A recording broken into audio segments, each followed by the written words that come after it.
Mega Noticias, reportajes. El repunte de nuevos casos de coronavirus en países que había logrado contener el contagio, como Japón o China, encendió las alarmas. La posibilidad de un rebrote de la enfermedad preocupa y ningún país está libre de ello. ¿Es posible una segunda ola de la enfermedad? Bueno, lo vamos a revisar ahora en el reportaje de Luis Castillo y Manuel Medina.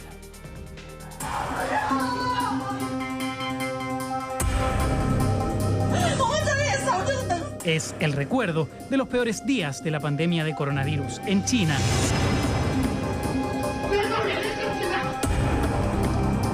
Un fantasma que aún ronda y que amenaza con volver. Las autoridades han limitado estrictamente las entradas y salidas innecesarias. Asia había logrado contener la enfermedad, pero en los últimos días la curva se disparó. El COVID-19 ha estado aumentando en varias ciudades de Japón. Eso podría atribuirse a un rebrote o, en este caso, una segunda ola. Segunda ola. El concepto no es nuevo. Estas grandes pandemias evolucionan como con una gran ola, pero algunas pandemias pueden darse en olas sucesivas. Una situación que también podríamos vivir en nuestro país una vez que la enfermedad esté más controlada.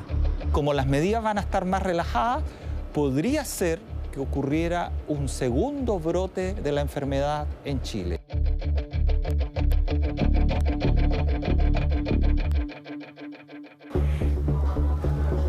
En Japón viven cerca de 130 millones de personas. De ellos, unos 35 millones son mayores de 65 años. Por eso había especial temor en lo que la pandemia de coronavirus podía causar en su población.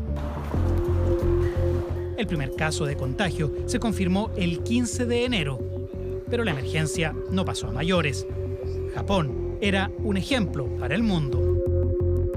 Ellos lograron, mediante contención y un análisis masivo, testeo masivo, contener la propagación de la enfermedad, lograron casi detener el progreso de la enfermedad. Pero después de casi 3 meses, algo cambió. Ese país reportó un aumento explosivo de nuevos casos de contagio de COVID-19.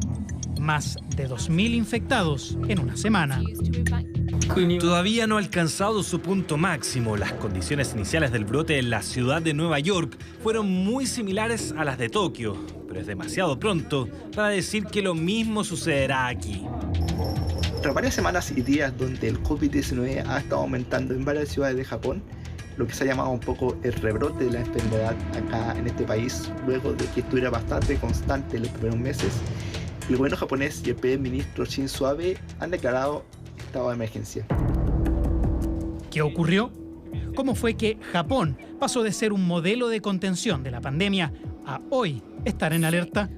Eso podría atribuirse a un rebrote o, en este caso, una segunda ola.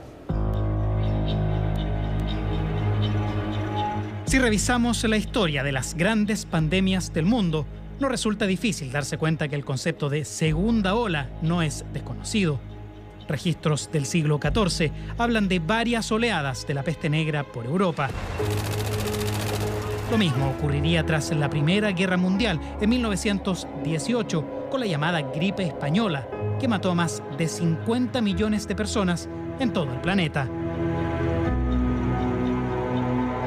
Muchas veces estas grandes pandemias se evolucionan con el desarrollo de una gran cantidad de casos que se van diseminando a través del mundo, ¿no es cierto? Pero algunas pandemias pueden darse en olas sucesivas, no solo una gran ola, sino que eventualmente una o dos o más. La gripe española tuvo 3 olas de casos en el fondo, y la que generó más muertes de hecho fue la segunda ola. China aún recuerda los crudos episodios vividos al inicio del brote de coronavirus. 1、2、3、4、5、6、7、8、8。 Antes de ser declarada una pandemia, el virus atacó con fuerza a la provincia central de Hubei y en particular a la ciudad de Wuhan, algo así como la zona cero de la epidemia. Tras una serie de medidas, el gigante asiático había logrado contener mínimamente la enfermedad. De ser el país más afectado del mundo, pasó al 6º lugar en número de contagios. incluso con jornadas en las que no registraron fallecidos. Las cifras oficiales sembraban confianza. Cuando en China se observaron un descenso de los casos, las autoridades comenzaron a relajar las medidas de control. Permitieron el retorno de ciudadanos chinos que se encontraban en el extranjero. Algunos de estos ingresaron al país infectados en fase asintomática. Ahí estaría la respuesta de por qué se estaría dando esta segunda ola de casos en Japón, China y otros países de Asia. Los portadores asintomáticos son hoy día la principal preocupación a ese lado del mundo. Ellos también están infectados, lo que significa que dieron positivo para COVID-19, aunque no tuvieran síntomas. Todos los que fueron diagnosticados fueron detectados en procesos pasivos, no pidieron pruebas. Muchas de estas personas fueron ignoradas en nuestra práctica clínica porque no tenían síntomas. El escenario preocupa porque es perfectamente replicable en cualquier parte del planeta.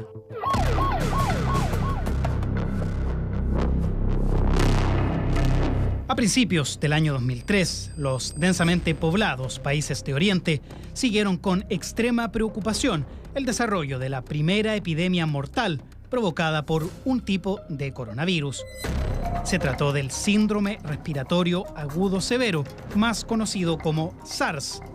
Se cancelaron viajes a ese continente y se decretaron cuarentenas masivas. Se temía lo peor.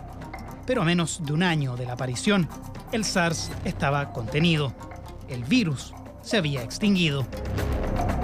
El virus que nos ataca en este momento tiene mucha mayor contagiosidad y provoca gran cantidad de personas infectadas en fase asintomática, que se mueven contagiando el virus sin saber que lo están haciendo. Son infectivos, es decir, ellos se sienten completamente sanos y sin embargo son capaces de infectar a otras personas. Y por lo tanto, al existir este tipo de personas, es muy difícil identificar quiénes son los enfermos para aislarlos y quiénes no. Y al no tener un testeo masivo que encuentre esos casos, parece imposible erradicar por esa vía el COVID-19, como ocurrió hace 17 años con el SARS. El COVID-19, yo creo que existe una gran posibilidad de que se desarrolle o se presente también como en olas sucesivas. La pregunta parece lógica. ¿Es posible que exista una segunda ola de contagios también en Chile, cuando todavía estamos experimentando una curva al alza en cuanto a infectados y fallecidos? Se espera de que este evento que estamos viviendo en este momento en Chile alcance un máximo y luego empieza a decaer tanto el número de casos positivos como el número de muertos.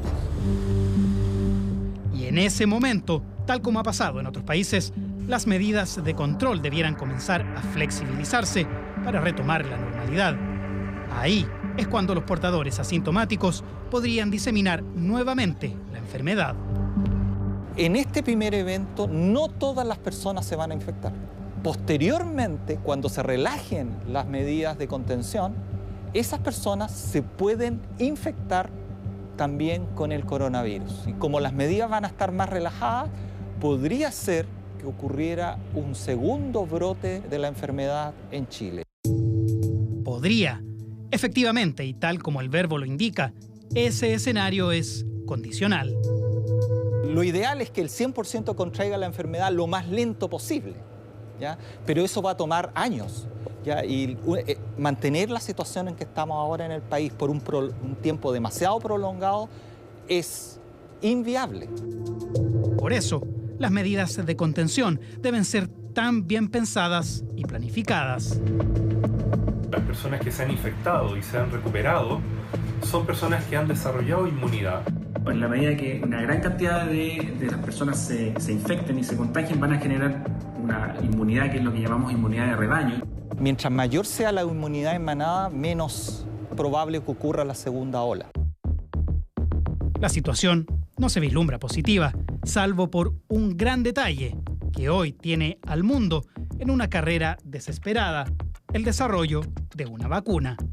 Cuando aparezca una vacuna contra el coronavirus, la vacunación masiva de la población va a generar esta inmunidad de manada que va a evitar la aparición de una segunda ola. Por eso es tan relevante el desarrollo científico. Es verdad, no hay que perder de vista que en Chile aún seguimos al alza en esta primera ola de contagios, pero no deja de ser importante ocuparse de evitar que la enfermedad viva un rebrote o una segunda ola que pueda llegar a ser incluso más peligrosa que la que ya estamos viviendo.